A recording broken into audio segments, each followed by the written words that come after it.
धरती का एक ऐसा जंगल जहां हर सांस में जिंदगी का राज छुपा हो।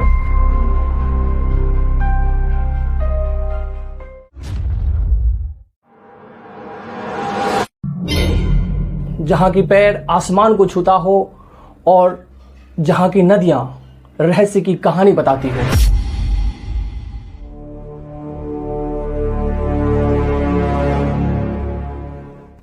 यह है अमेजन वर्षावन का जंगल, प्रकृति का वो अद्भुत खजाना जो हर पल एक नए सवाल को जन्म देती है।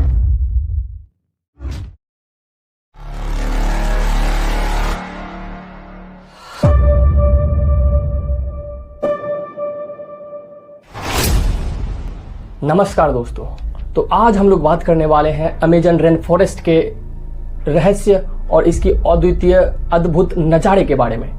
दुनिया का सबसे बड़ा और रहस्यमयी ट्रॉपिकल फॉरेस्ट जो धरती के फेफड़ों की तरह हर पल ऑक्सीजन भरता हो।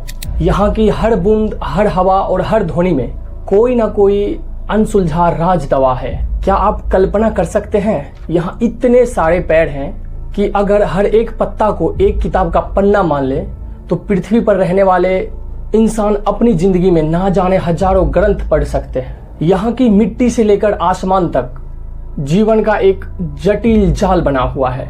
ऐसी जाल जहाँ एक छोटे कीड़े से लेकर ताकतवर और विशालकाय जैगुआर तक की मौजूदगी और भूमिका है। और इस जंगल की गहराई में आज भी ऐसे आदिवासी समुदाय रहते हैं जो आधुनिक दुनिया को आज तक उन्होंने छुआ तक नहीं है। और यहाँ हजारों पेड़ पौधे और जीवों की ऐसी प्रजातियां हैं जिसे विज्ञान और विज्ञान को जानने वालों ने आज तक पहचाना तक नहीं है। अमेजन वर्षावन सिर्फ एक जंगल ही नहीं है, बल्कि धरती का सबसे बड़ा और रहस्यमयी प्रयोगशाला है, जीवित प्रयोगशाला है।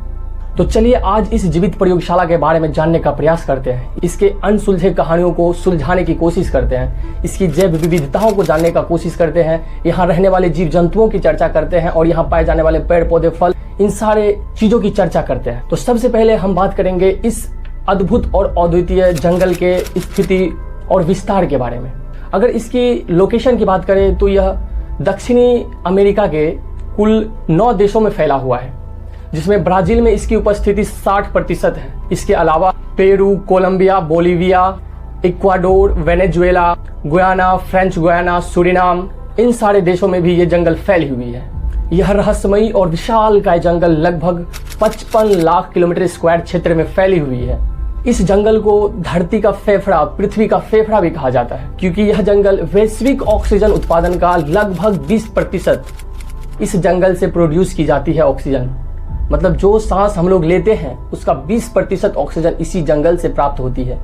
और ये ना सिर्फ ऑक्सीजन प्रोड्यूस करती है बल्कि वैश्विक कार्बन डाइऑक्साइड का एक सबसे बड़ा कार्बन सिंक भी माना जाता है इसे, जहां लगभग 86 अरब टन कार्बन डाइऑक्साइड को स्टोर करके धरती को संतुलित करते हैं और भविष्य में होने वाले जलवायु परिवर्तन को संतुलित करती है ये अमेजन रेन फॉरेस्ट।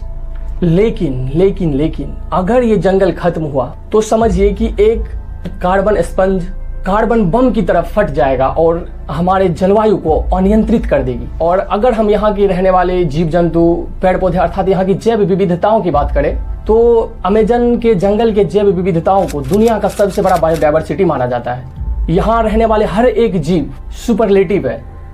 इस विशालकाय और रहस्यमयी जंगल में दुनिया का सबसे बड़ा सांप एनाकोंडा और दुनिया का सबसे छोटा बंदर पिग्मी मर्मोसेट भी यहाँ पाई जाती है। यहाँ दुनिया का सबसे ताकतवर और पानी तक में शिकार करने वाला शिकारी जैगुआर की भी मौजूदगी है। और यहाँ सिर्फ जानवर ही नहीं बल्कि पेड़ पौधों की भी हजार प्रजातियां यहाँ उपस्थित है। अगर हम पेड़ की प्रजातियों की बात करें तो लगभग 40,000 से ज्यादा प्रजातियां सिर्फ पेड़ के हैं। अगर हम पौधों की प्रजातियां की बात करें तो लगभग 16,000 पौधों की प्रजातियां यहाँ पाई जाती है।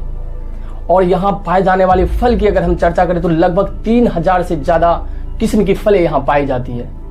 और इस जंगल को अमेजन नदी, जो कि जल प्रवाह की दृष्टि से दुनिया का सबसे लंबी नदी है, इस जंगल से प्रवाहित होती है। इसीलिए इसी नदी के नाम पर इस जंगल का नाम अमेजन जंगल पड़ा, अर्थात अमेजन रेन फॉरेस्ट पड़ा। तो इसी नदियों में पाई जाती है एक मासूम सा दिखने वाला मछलियों का झुंड, पिराहना मछली, जो चंद सेकंड में किसी भी जीव को कंकाल में बदलने की क्षमता रखती है। यहाँ लगभग 400 से अधिक जनजातियां पाई जाती है जो प्रकृति की भाषा समझती है, प्रकृति में जीती है, प्रकृति को अपना समझती है। और ये जनजातियां ना जाने कितने हजारों सालों से प्रकृति को बिना किसी नुकसान पहुंचाए, बिना किसी क्षति पहुंचाए यहाँ अपना वास कर रही है, यहाँ रह रही है शांतिपूर्वक। आज हम इंसानों के कारण इस जनजातियों के अस्तित्व और संस्कृति को भी खतरा है, क्योंकि अमेजन रेन फॉरेस्ट की डिफॉरेस्टेशन हो रही है, इसे काटी जा रही है, इसे नष्ट किया जा रहा है। अगर हम एक डाटा की बात करें तो अमेजन वर्षावन की बहुत बड़े स्तर पर कटाई हो रही है। पिछले 50 सालों में अमेजन वर्षावन की 17% कटाई हो चुकी है, अर्थात 17% अमेजन वर्षावन को खत्म कर दिया गया, नष्ट कर दिया गया। आज ये जंगल इंसानी इच्छाओं को पूरा करते करते खुद का अस्तित्व तक बचाने में सक्षम नहीं है। ये खुद का बलिदान दे रही है इंसानी इच्छाओं को पूरा करते करते। लेकिन अगर इसी तरीके से वनों की कटाई होती रही, चाहे वो अमेजन हो या कहीं और की वन या जंगल, अगर इसी तरीके से डिफॉरेस्टेशन होती रही तो वो दिन दूर नहीं जब इंसान खुद के लिए ठंडी हवा और एक स्वच्छ पर्यावरण की भीख मांगे प्रकृति से, जो उसे कभी प्राप्त नहीं होगा। लेकिन उम्मीदें अभी बाकी है, सब कुछ खत्म नहीं हुआ है। ब्राजील के राष्ट्रपति इस अमेजन रेन फॉरेस्ट को बचाने के लिए 2030 तक का लक्ष्य रखा है डिफॉरेस्टेशन का। लेकिन क्या यह लक्ष्य संभव है या फिर यह भी एक राजनीतिक झूठा वादा साबित होगा? आपको हम बताते चले, अगर यह लक्ष्य 2050 तक संभव नहीं हुआ तो हम इस अद्भुत सा जंगल का 40% हिस्सा खो चुके रहेंगे, और इसके साथ साथ हम सांस के द्वारा लेने वाले ऑक्सीजन का 20% हिस्सा खो चुके रहेंगे इस जंगल के साथ साथ। इस जंगल के बचाव के लिए ब्राजील के राष्ट्रपति के साथ साथ अन्य सारे देश भी लगे हुए हैं इसमें, और समझौते और संगठन के साथ जुड़े हुए हैं। इसके बचाव के लिए एक प्रमुख समझौता हुआ, पेरिस समझौता, जो 2015 में हुआ था। इसमें 9 देश मिलकर के इस जंगल के बचाव और इसकी संस्कृति और इसमें रहने वाले जनजातियों की अस्तित्व की रक्षा के लिए कार्य कर रही है। इसके अलावा हम बात करें अगर लेटेशिया एक्ट ऑन अमेजन फॉरेस्ट, जो कि 2019 में हुई थी, यह भी इस जंगल के बचाव के लिए कार्यरत है। इस समझौते के अलावा REDD इनिशिएटिव, जो कि इस जंगल के बचाव के लिए भी तत्पर है। इन सारे समझौते के अलावा बहुत सारे संगठन भी है, जैसे कि WWF हो गया, ग्रीन पीस हो गई, और वहाँ के लोकल NGOs, जो कि वह उस जंगल में उपस्थित संस्कृति और वहाँ की जनजातियों की सभ्यता की अस्तित्व को बचाने के लिए लगे हुए हैं इस जंगल की संरक्षण में। याद रखिएगा, अमेजन संरक्षण की लड़ाई सिर्फ ब्राजील गवर्नमेंट की नहीं है, बल्कि ये लड़ाई हमारी भी है। तो ये जंगल बचेगा या नहीं, ये बात सिर्फ वहाँ की सरकार पर कतई निर्भर नहीं करती है। ये बात हमारे, आपके और यहाँ रहने वाले हर एक नागरिक के ऊपर निर्भर करती है, क्योंकि ग्लोबली जो प्रोड्यूस होती है ऑक्सीजन, उसका 20% हिस्सा वहाँ से बनती है, जो कि हम लोग, आप लोग भी सांस लेते हैं। तो इस कारण से हमारा नैतिक कर्तव्य तो बिल्कुल बनता है ना मेरे दोस्तों, कि इस स्वर्ग रूपी इस पृथ्वी को बचाने का। तो इसके लिए हमें एक क्रांति की आवश्यकता है दोस्तों। तो चलिए आज ही इस क्रांति को शुरू करते हैं और एक एक पौधा लगा करके वन की संरक्षण के लिए एक छोटा सा कदम बढ़ाते हैं, क्योंकि हमारी छोटी छोटी कोशिशें शायद इस वनों की संरक्षण के लिए एक बड़ा कदम साबित हो सकता है। क्योंकि याद रखिएगा दोस्तों, प्रकृति बचेगी तो ही हम और आप बचेंगे। जय हिंद।